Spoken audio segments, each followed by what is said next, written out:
Boa noite, pessoal. Esse e-mail vai ser animado. Nós vamos ter duas partes aí do Neuroclube hoje. Vamos ter a primeira parte,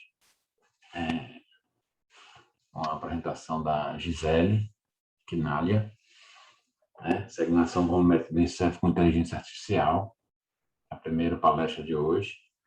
E depois, às 19 horas, a gente vai ter a palestra do Dr. Jorge Ávila, um colega lá no Canadá, vai falar sobre métodos não convencionais dos tumores cerebrais. O pessoal está chegando.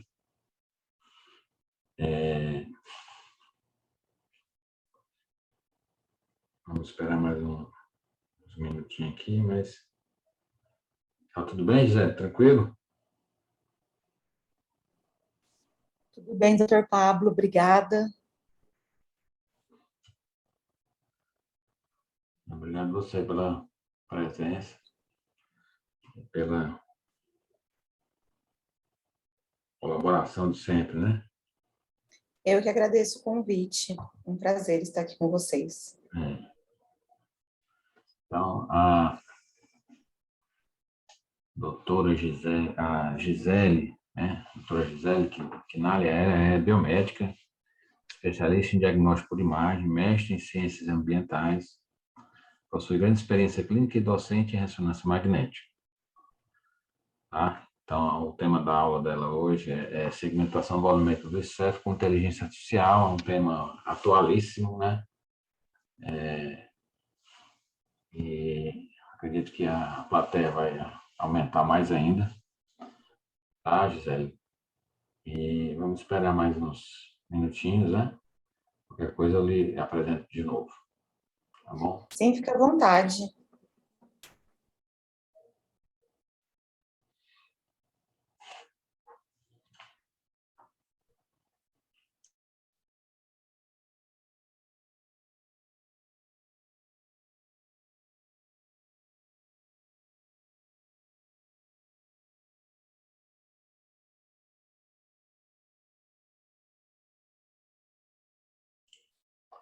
Como é que tá, Gisele, aí em São Paulo? Eu estou em Presidente Prudente, interior de São Paulo. Legal. Como é que tá o clima aí? Tá tranquilo? Covid, bastante? Aqui é sempre bastante calor. Covid deu uma melhorada boa, graças a Deus. Meu Deus.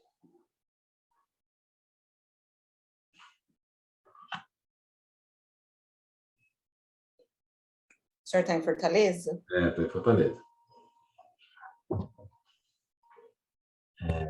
Tá bom, Gisele, vamos... Então,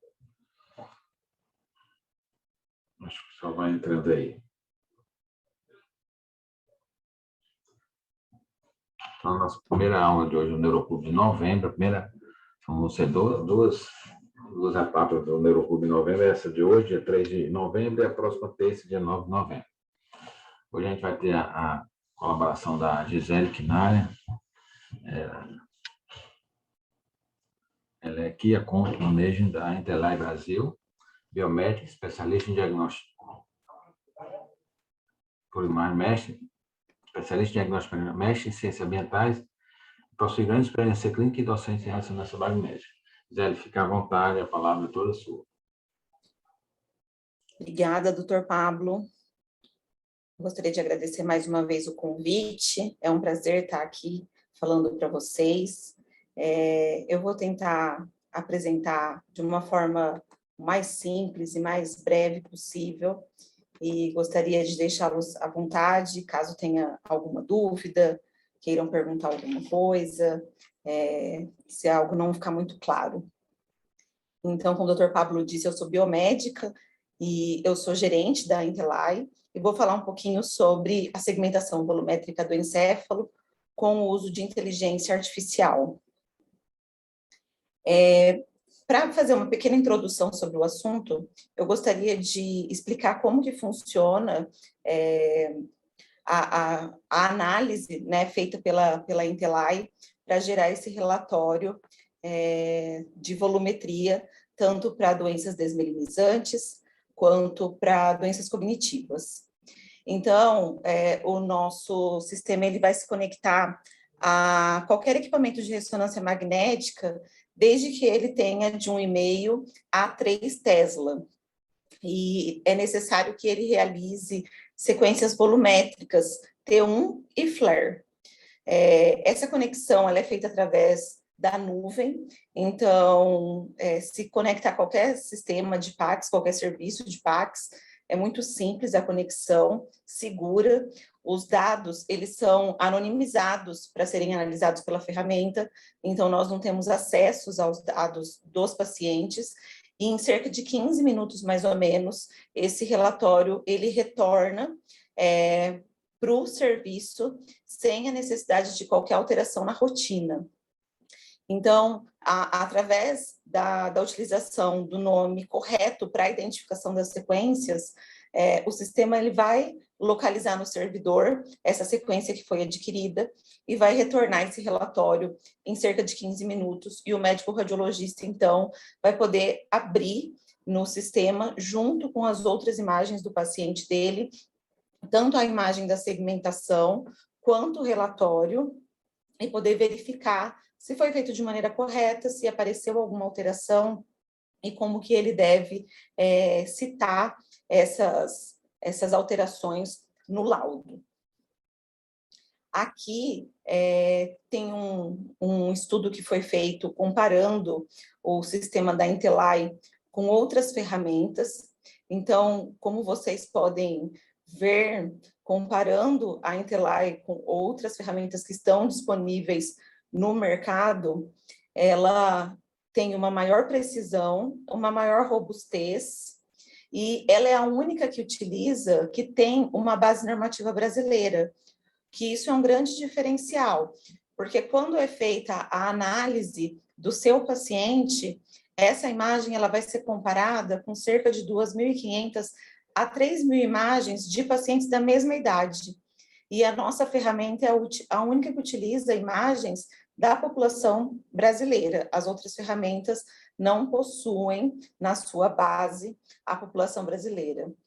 É a única ferramenta que faz o uso da inteligência artificial. A análise ela é feita de uma maneira relativamente rápida, são cerca de 15 minutos, e o custo também é relativamente baixo. Então, qual que é a importância, né, para diagnóstico de demência, né, para doenças cognitivas? Ela tem 20% de detecção especializada da atrofia em ressonância magnética, e isso faz com que o diagnóstico seja antecipado em até 3 anos. E hoje já é comprovado que a redução do volume do hipocampo tem uma forte associação com a progressão do Alzheimer. Ou seja, esse diagnóstico feito de maneira precoce, iniciando o tratamento de maneira precoce, a gente consegue diminuir a progressão da doença no paciente. E ela tem uma precisão de cerca de 95%, fica entre 90% e 98%. Se comparado à volumetria feita de maneira manual pelo médico radiologista, mesmo os médicos mais experientes, ele não consegue armazenar essa quantidade de imagens no cérebro dele para poder comparar esse paciente, por exemplo, de 65, 70, 75 anos, e comparar com outros pacientes para chegar a uma definição se isso está dentro ou fora da normalidade, o que acarreta um acerto de cerca de 50% nesse diagnóstico. Então, comparado com a utilização da ferramenta, a ferramenta é muito superior do que uma análise feita de forma manual, a olho nu.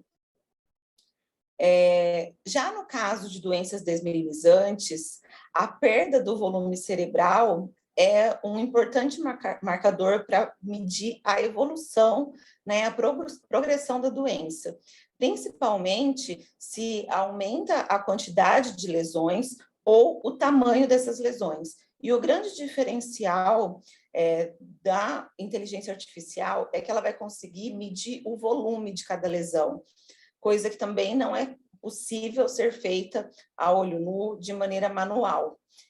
Mais adiante eu vou mostrar como que essa análise é feita e é possível também fazer uma avaliação longitudinal do paciente, para poder, então, acompanhar a progressão da doença.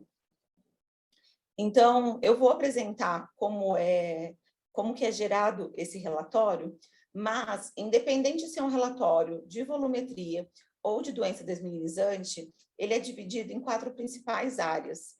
Então, tem uma área principal, que é a de relatório de texto, onde na primeira página você já tem um resumo das alterações encontradas, e ali, então, o médico já consegue ver se esse relatório está dentro da normalidade ou não. Se tem alguma alteração importante nessa primeira página, já chama a atenção para que o médico vá para as próximas páginas do relatório e saiba quais imagens que ele deve observar, analisar, para discutir essas alterações que foram apontadas. Nessa primeira página também tem uma área gráfica, que é comparativa com uma base normativa, e nas próximas páginas a gente tem a área de controle de qualidade e tabelas onde todas as alterações, todas as descobertas estão detalhadas por área. Então, essa ferramenta de volumetria, ela é útil para detecção e quantificação da atrofia cerebral, volumetria do hipocampo, volumetria ventricular, volumetria de tronco e cerebelo e avaliação longitudinal para acompanhamento desses pacientes. O relatório desmineralizante ele é importante para detecção e quantificação de lesões, quantificação da atrofia cortical e profunda da estrutura e avaliação longitudinal. Ou seja, no relatório de desmineralizante, além do relatório das lesões, com a identificação das lesões, também vai ter um relatório de volumetria, já que existe uma forte associação. Então, na primeira página do relatório, vai ser possível visualizar, então, esse resumo das alterações, onde vai ser demonstradas as principais alterações que foram encontradas no estudo. Vai ter a área gráfica, onde o paciente ele é comparado, então, com cerca de 2.500 a 3.000 pacientes da mesma idade. Essa linha azul contínua representa a média da população da mesma idade. A linha pontilhada em vermelho, ela significa o percentil de 5 a 95%, e a linha vermelha contínua de 1 a 99%. Por que de 5 a 95%? Então, 5% da população apresenta um percentil de volume encefálico semelhante ao do seu paciente, ou seja, o seu paciente está distante da normalidade, e 95%, por exemplo, no caso do hipocampo, quando tem uma dilatação. Então, significa que ele está fora desse percentil de 95% da população. Então, aqui a gente consegue ver, por exemplo, que esse paciente ele tem uma atrofia importante, principalmente nos hipocampos. Aqui a gente tem a fração parenquimatosa do cérebro, que é o estudo do encéfalo de uma maneira geral, retirando apenas a área de líquor. Depois, na sequência, nós temos o gráfico estrelar. Nesse gráfico estrelar, o paciente ele é representado aqui em amarelo. A linha azul contínua representa a média da população. O pontilhado azul é 25% e o pontilhado vermelho 5%. Então, a gente deve se atentar principalmente àquelas áreas que estão abaixo do percentil de 25%, chamando uma maior atenção para as áreas que estão abaixo de 5%, como no caso dos hipocampos, lobo temporal e parietal. E aqui na sequência, nós temos o mapa de calor, que é para um controle de qualidade que ele demonstra em azul as áreas que devem ser analisadas, ou seja, que o médico radiologista deveria analisar a segmentação e ver se foi feita de maneira correta, e a área em destaque em vermelho, que são as áreas possivelmente atróficas, ou seja, aquelas que apresentam um percentil abaixo de 25%. Então, tem esse destaque para que o médico radiologista ele possa olhar a segmentação, verificar se foi feita de maneira correta, se não houve algum erro, algum artefato, movimento do paciente, enfim, algo que pudesse prejudicar a análise desse paciente, desse estudo. E, para finalizar, a gente tem as tabelas com o volume por estrutura.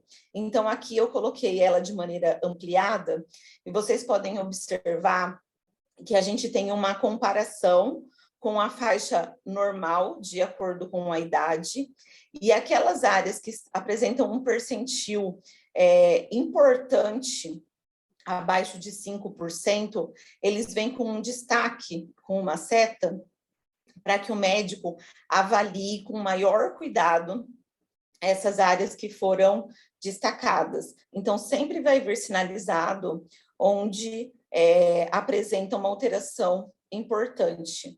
Aqui, por exemplo, nos hipocampos direito e esquerdo. No relatório de doença desminimizante, além da segmentação volumétrica, vai vir também a segmentação das lesões. Então, o controle de qualidade, que é esse mapa de calor, as lesões, elas vão vir destacadas, e a gente vai ter um relatório do volume da lesão, tanto em centímetros cúbicos, quanto em percentil. Então, aqui na sequência, eu vou apresentar para vocês uma avaliação longitudinal do paciente, onde as primeiras imagens que foram adquiridas em novembro de 2018, o paciente ele apresentava um percentil de 1,39%, ou seja, as lesões e peritências em flare, elas acometiam 1,39% do encéfalo desse paciente. Em estudo repetido em janeiro de 2019, a gente vê uma evolução da doença, onde as lesões elas evoluíram para 1,76%. E, num terceiro estudo, em março de 2019, teve uma pequena redução de 1,67%. Então, comparando o estudo inicial com os próximos estudos, dá para comparar que aqui teve uma pequena redução, mas significa um tratamento adequado desse paciente. Aqui na sequência, eu coloquei algumas dúvidas que frequentemente são apresentadas tanto pelos médicos radiologistas, neurologistas, geriatras, para explicar um pouquinho o relatório e como que ele deve ser interpretado, né? Então, a fração parenquimatosa do cérebro é um conceito que é muito utilizado na pesquisa, mas que não é muito utilizado na prática clínica. Então, como eu já tinha explicado anteriormente, ele serve para analisar o volume total do cérebro, porém, excluindo a parte do líquor, né? Então, é a matéria branca mais a matéria cinzenta, dividida pela matéria branca, cinzenta e o líquor. Agora, quando que a gente deve considerar esses percentis de 25%, 5%, 1%? Então, quanto menor os percentis, ou no caso dos ventrículos, quanto maior, significa que tem uma alteração mais importante. Ou seja, é nesses casos que o médico ele deve chamar a atenção para o relatório e correlacionar com a clínica do paciente. Muitas vezes, o médico radiologista, ele não tem acesso aos sinais e sintomas desse paciente, né, aos achados clínicos, então é importante ele citar no laudo esse achado que foi apontado pelo relatório, sempre destacando que essa análise foi feita através do uso de inteligência artificial e que o médico solicitante deve fazer, então, essa correlação com a clínica do paciente. Como eu já disse anteriormente, a sensibilidade, né, o nível de detecção da ferramenta é de cerca de 95%. Então, na maioria das vezes, quando essa segmentação ela foi feita da maneira correta, é bem provável que essa alteração, caso o paciente repita o exame daí 6 meses, 1 ano, que consiga verificar uma progressão dessa doença. Agora, quando o paciente ele tem um percentil de, por exemplo, 5% e 25%, ou 75% e 95%, em todas as áreas do encéfalo, ou seja, de uma maneira generalizada, é bem provável que esse paciente ele tem uma diminuição do tecido encefálico de maneira simétrica. Então, isso não significa um achado patológico, ou seja, ele não precisa nem sequer ser mencionado.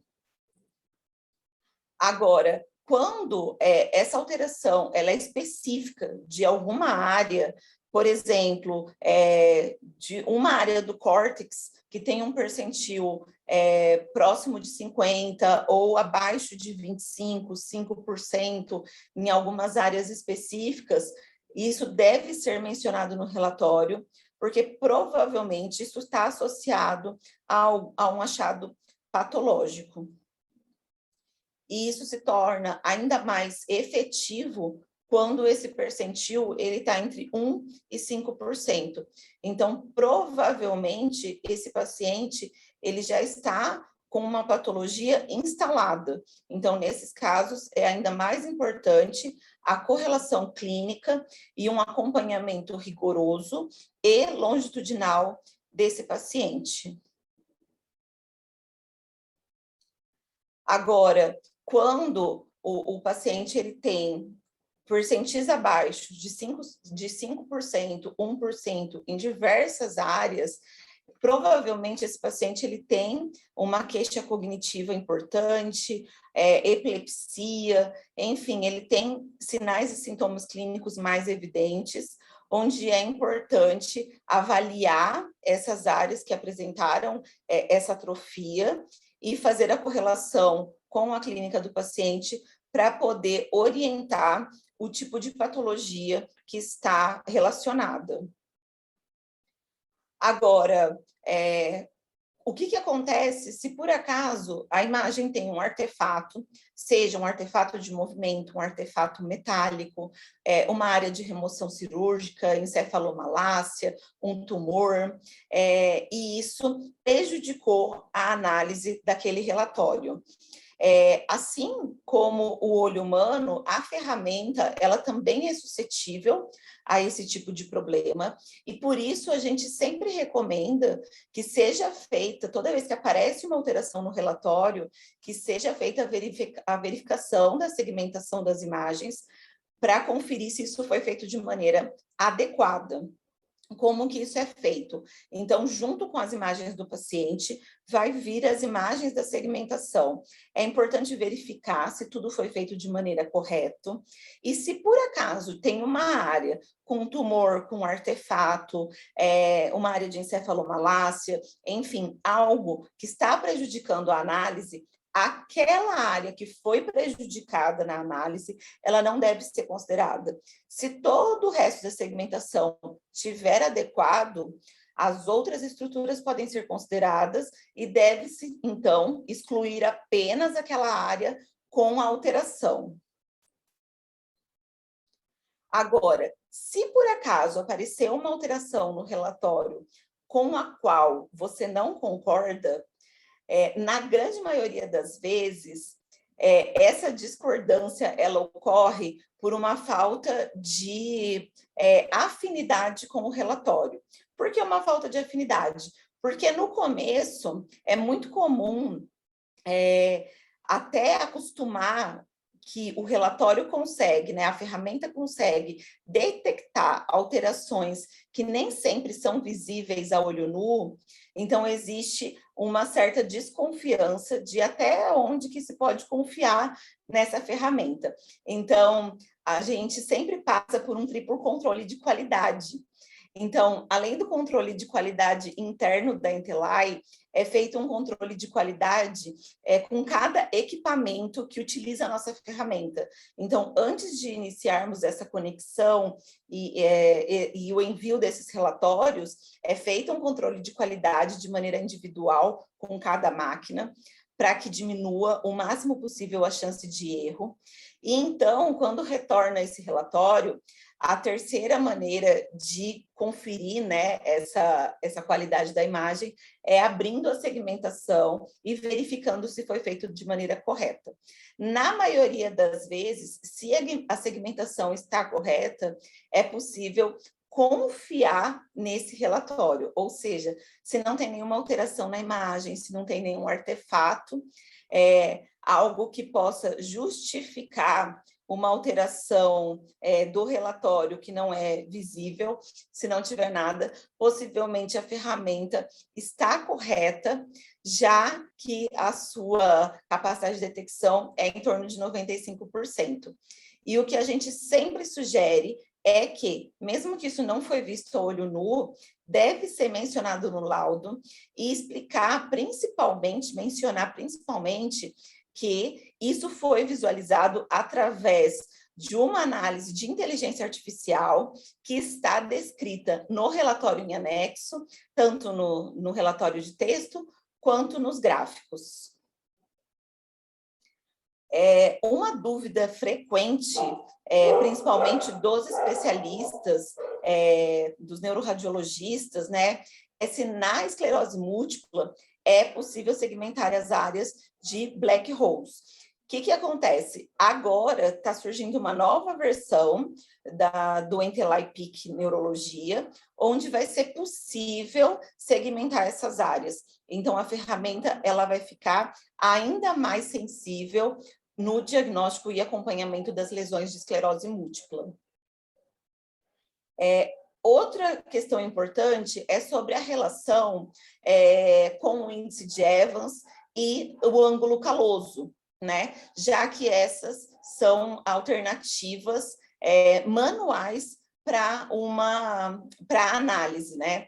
O ponto que a gente tem que destacar é que a inteligência artificial, ela sempre vai apresentar uma maior sensibilidade.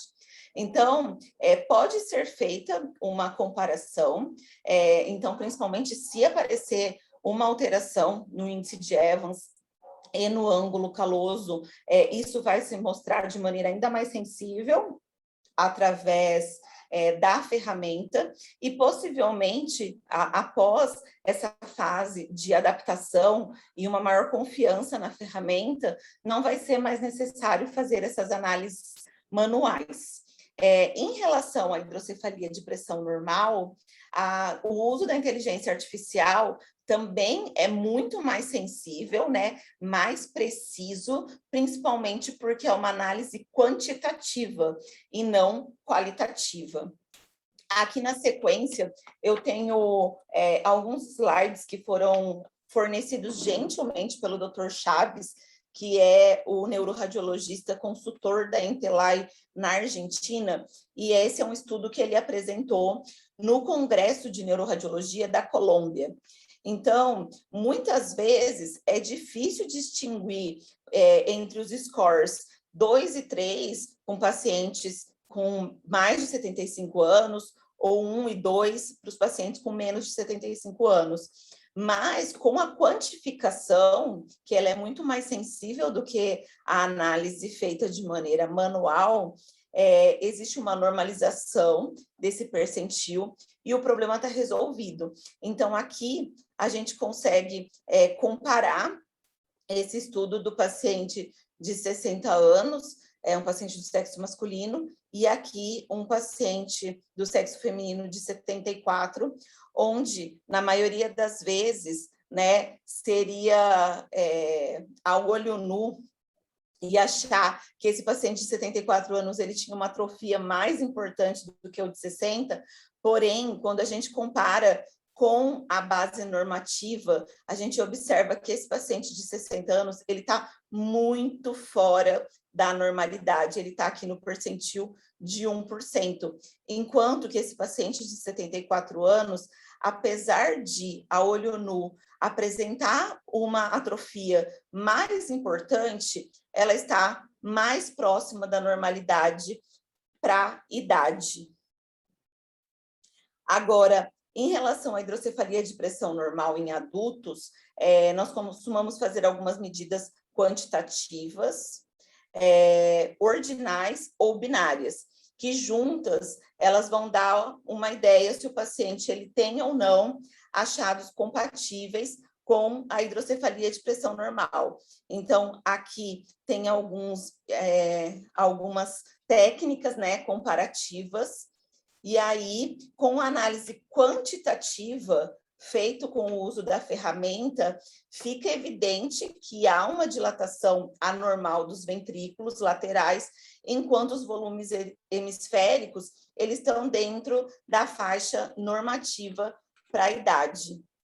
Então, através do gráfico estrelar, a gente consegue ter um diagnóstico ainda mais preciso da demência, né? Porque as escalas visuais, elas fornecem dados ordinais, ao invés de dados quantitativos, e, além disso, as escalas elas são infinitas, semi-objetivas, e acabam não determinando a presença ou não de doença.